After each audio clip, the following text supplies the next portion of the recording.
Welcome to the place where we learn about and learn from the leaders in our field who are powering human creativity. I am Aaron Dworkin, and this is Arts Engines.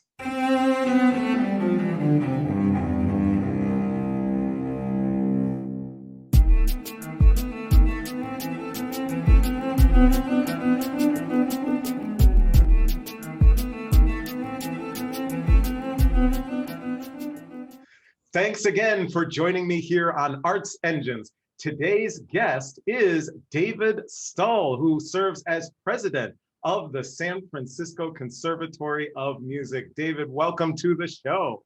Oh, Aaron, thank you. It's a pleasure and an honor. Thank you.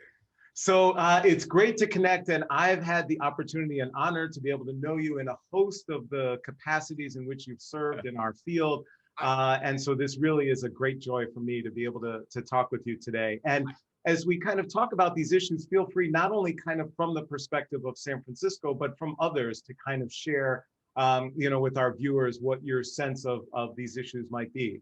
I definitely want to be able to talk a little bit just about your overall approach to arts leadership and all that. But I figured, since I think our audience wants to hear about, there's been some very unique things happening at the San Francisco Conservatory of Music, and especially as it relates to the acquisition of Opus 3 artists, which is very, very interesting. And so I think a lot of our viewers would love. So just wondering if you could start by, how did this even come about? And the idea, right? We all in the field, I think, like to emulate and replicate what each other does, but it's far more rare when we kind of do something that's quite new that no one else has done. So would love to kind of get a sense of how the idea initially came about.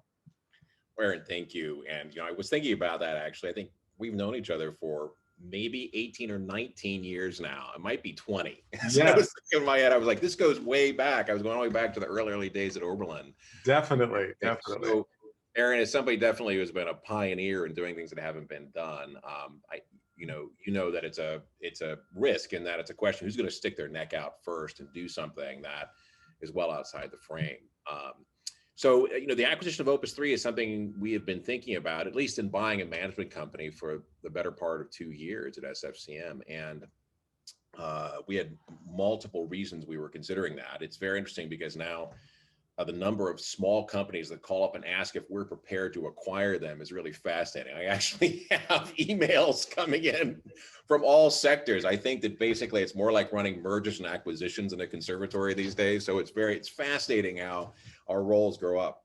But the thing that catalyzed this for us, we have a group of, obviously in this part of the world, I think all conservatories live and the communities in which they serve. We serve a global community, but our donors inevitably for the standalones don't come from our alumni base. They really come from the local business community in almost all circumstances, whether it's New England or Manhattan or Juilliard. If you look at a board composite, it's essentially leadership in the city that believes in the arts and education who've joined those boards.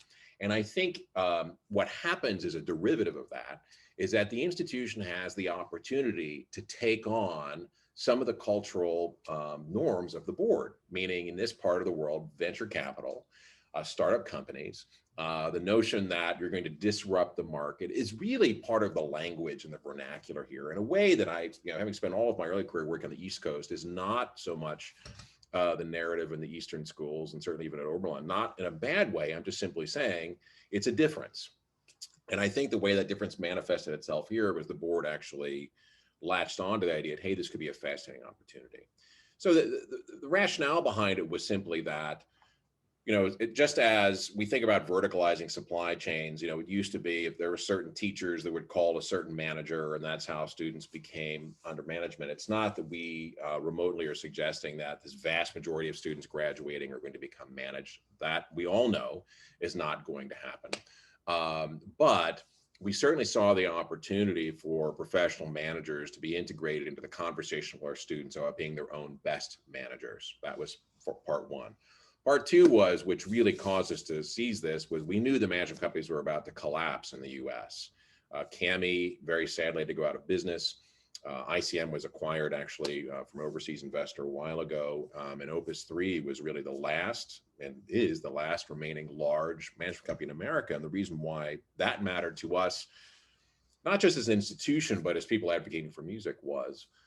In the absence of a large management company, it's very hard to onboard young artists because boutique managers don't have the bandwidth to do it. And if, particularly thinking about what we want to achieve in music right now, we want music must become more diverse. It must change. These concert stages must change. How do we introduce audiences to new faces they've not seen before? How do we really respond to Black Lives Matter? And frankly, now we've magnified this with what we can see in this country is this huge divide, this horrible event at the Capitol. Part and parcel, we're watching things divide. And I think one of the ways we do that is in concert halls, but we have to have artists of tremendously different backgrounds there. How to provide a pathway for that to happen. So if you move past an institutional objective to an objective for the profession and for music itself, I think it's a rationale that starts to make sense. And finally, what I would say is just that we wanted the artists then, of course, when you are managed, it can be, you know, people see a Yu Wang or Yo Ma and say, wow, what an incredible career. And it is, but it also is a very isolating experience. And as you know, you're going from town to town, place to place, you're playing, you're doing your show, moving on. But the opportunity to think about new work, how might I work with a new composer or develop a concert experience that doesn't exist in my current portfolio? Where and when can that happen? Well, management companies don't have physical resources. They don't have recording studios, concert halls, you know, students you can collaborate with to try things out. So the other thing is giving a space to those artists being managed to actually create new work. And again, the collaborative opportunities there with students and faculty are great. So it's not so much, are we going to manage more of our alums? It really is, does the composite of one match the composite of other relative to the overall mission? And in that evaluation, it was a clear win. And so we chose to do it. Amazing, amazing. And I love so many of the things that you mentioned here, and especially looking at that impact of who's on stage, right? And so in many ways, you know, this whole world is changing. You know, I remember kind of coming up, you know, as a young violinist and being like, oh, I just want to be on one of these big rosters, but there was that, you know, big door. And unless, you know, how can I get in if I don't know someone or, you know, win a big competition or something where maybe they'll give me a call. And so do you see not only kind of the kind of reality of the merger itself and acquisition, but do you see the way in which Opus 3 artists will now function will shift? In other words, so do you see a really a shift in the approach of being an artist manager and how that will be approached, both from the curation of which artists you'll represent, as well as how you'll kind of further their careers? Do you see kind of an evolution there? I think that, you know, all of us are in a process of evolution, and certainly management companies need to be, and certainly Opus 3 is at this time, there's no question. The managers have actually been incredibly receptive to it because for the first time they can think about, gee, can they work as producers? Like, how do they think about what is the concert experience and how do I assist in creating a concert experience? It's very different for a presenter. But the challenge historically for managers has been the element of risk. There is just, you have to book your artist X number of time to keep the lights turned on, you know, and you don't, it's created a culture in management, as we all sometimes, you know, all of us have worked with managers who are going, you want to put your hand here and saying, oh, come on, please, you know, but in the end, when you look at it from the lens of a manager, you know, their job is to do the best they can for the artist and again, keep the lights turned on. So I do think that what happens now is with the artist apprentices we're creating, which are these fully funded positions where a young artist can come in, they live here at the Bow Center, then they're co-presented with artists who want to work with them that are under management, allows us to introduce, as I said, new young artists, new faces around without the manager having to be at risk that, oh, I'm charging the presenter more or I'm having to fund that person's career when they know it's early stages for them. So this is kind of the elegant relationship between what a nonprofit can do versus what a for-profit can do. And while Opus 3 remains a for-profit company, it's the partnership of saying the nonprofit side is providing the resources to fund an apprentice. Opus 3 then is just able to manage them and begin the career track, right? So and for donors, obviously, the chance to fund a position where you have this exciting young artist and give an opportunity to somebody who can be in that stage also is an exciting opportunity for donors. It's So all we've really done is taken existing, I would say, latent aspirations of managers to be able to expand their work and do this work by removing the risk and turning that into an opportunity for a donor to know they can directly sponsor a young artist. But after that person moves on, to create that opportunity for the next person, right? Right. Awesome. And so and again, with the other initiatives we have in place, it allows you to take the binders off and work towards the broader agenda I think we all share right now. I love that sense of, because I know with so many donors, having that personal connection, that they want to often have, a field-wide impact or a big impact, but the idea of being, interconnected with an artist, being able to feel like they've made a difference in their trajectory, in their story. Absolutely, for sure. Absolutely. Oh yeah, sorry. No. Go Oh ahead. yeah. So one other question that I think probably people are wondering too is, so when you look at that, is there a sense, so artists who are not students at San Francisco Conservatory of Music and Right. looking and saying, oh, well, now can I get represented by Opus 3, right? Will that be a tough balance of kind of the competing interests of your students who you serve, or your alums, of course, maybe even more so, versus the alums of other schools or colleges, right? How to balance that? Yeah, I mean, I've had, some presidents say, what does this mean? Like, no one from Curtis is going to be able to be. I said, no, of course not. And I, the way I answer that is, conservatories, we all have, bachelor's, we have pre-colleges, bachelor's programs, master's, professional studies, DMA, what have you. And we eagerly take graduates of other institutions all the time. Dimitri Mirth is, if someone's gone to NEC and studied with Kim Kashkashian, one of his, great friends and colleagues, and is going to come for a master with Dimitri, well, they're thrilled. Well, frankly, so the way we look at it is, well, of course, at the level of management, it's just the next level up. I mean, if you look at it, it's really the end. So these apprentice positions, like any degree program we have, are out searching the globe for the very best people. But we do have an agenda here as well, that we do want to honor the other side of this, which is bringing, students of color onto the concert stages. So there's a hybrid relationship here about what we're trying, and I don't see these in conflict at all. As you know, excellence rests on this platform. It's we have all known for years. This is how you find the best artists. You just have to open the door. It's not a question of the quality getting there. The door has to be overtly open. So if anything, we're trying to really be clear. This is a wide open door for anyone. And that will remain true for the management company. There's no real way they can continue their mission as a management company and not have the independence of being able to select individuals based on the fact that, they're the best people to be managed. However, this apprentice program, I describe it as the bridge, where we can look at the broader agenda, I think, that we have adopted here in higher education and say, how do you create the bridge to the profession so that you're going to have just a far more exciting world in front of us. Yeah. And I think that's also in, just in where music is going. You can't just bring artists of color in. You have to bring in the experience of individuals and the music of their communities into these halls. I mean, it's not just, this repertoire, and now we're going to find other artists to play it. It's going to be the repertoire itself is changing. The concert experience is changing. And I see this only as a phenomenon where more and more people flock into concert spaces because of how exciting the concert is, how incredible it is, how you see yourself in a concert experience. And that's where the profession needs to go, So I think it gives a management company an opportunity, instead of always operating in the most conservative zone of safety, to be able to move out here on the leading edge a bit and take advantage of being partnered with a nonprofit that has substantial resources and substantial physical resources as well, beyond financial resources, and just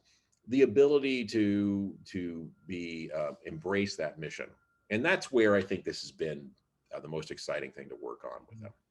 Well, it's incredibly exciting. Congratulations on it. And not only am I excited about it, but I think it could really end up being a catalyst for many additional similar types of collaborations around the field. And so I think it's really just a phenomenal initiative. So unfortunately, we're just about out of time, but I wanted to kind of even just kind of step back and just your own leadership, right? So a big thing we want to try and do on the show is capture leadership styles and or stories from all of these engines in our field who move our industry forward. And just curious from your perspective, leading the San Francisco Conservatory of Music, with everything that's happened with the pandemic and all of that, obviously we're going to, return to some semblance of normalcy, the new normal people like to talk about, hopefully by the next fall. Are there certain things that you think are going to remain changed or remain evolved? In other words, as you look forward, are there any key things that you are able to share that you think, this is going to, in perpetuity be different in some way? We really aren't going to return to this. Is there any sense that you have? Right. I think that, first of all, I think in harvesting now all the technology and running our institutions and adapting them in the space of, what was about 2 weeks, as you know, to an online platform. That's about the time everyone had to do it. We learned several things. One, that there are real opportunities in that. There's no question. Our ability to both reach other people that we otherwise couldn't reach, and our ability for artists in the world or teachers to reach our students was dramatically enhanced. But the other side of it is that students, these are students, as we know, and not our generation, but the student we're teaching now grew up in the world of technology with handheld devices and social media. So we thought that we went to an online environment, there was a risk that, we're not going to come back from that. They're just going to want this. The opposite is true. Students crave interpersonal experiences. They crave that direct mentorship experience. And we know now, and also our audiences, just the dedicated folks that always come out to the show, and certainly the symphony patrons and folks who are going to SF Jazz, it's just, they are desperate to get back into concert spaces. So I think that it tells us the essential nature of live performance, which is great, and that still human connection in music is an essential aspect of what it does. But technology has revealed to us opportunities that I think will stay with us, and for the better. Yeah. And the final thing I would say on that is simply that for those people who have been concerned about this, I think it's a wonderful tool that we can use. If there are concerns we should have, and this is revealed, I think most people now stream The Social Dilemma, the movie on Netflix, which we're all aware of how social media is impacting our lives, in particular our children. But I would just suggest that, again, the concert space remains an unmediated space. So it is really about a human being conveying their artistry, their humanity to another group. And it is one of the few places where we've become so divided that people can escape their hard-held divisions and experience music and share an emotional experience that otherwise might never share in the field of technology, might never share independently in a conversation, but they can share when they're together in the hall. And I think that's why right now, that notion of bridging the divide, it seems like a cliche, but it just isn't, has to be the focus of what we're going to be doing with our students and as artists right now. We must bridge this divide, or else, because I fundamentally believe that literally the lives, ourselves, and certainly the lives of our children hang in the balance. So. David Stull, you truly are one of the great arts engines who is powering human creativity. You too, Aaron. You are one of the great arts engines who's been a leader in this field for ages and a pioneer. So, Aaron, it's an honor to chat with you, but it's also great to catch up personally, man. It's nice to see you. Absolutely. Thanks so much. Okay, thank you, Aaron.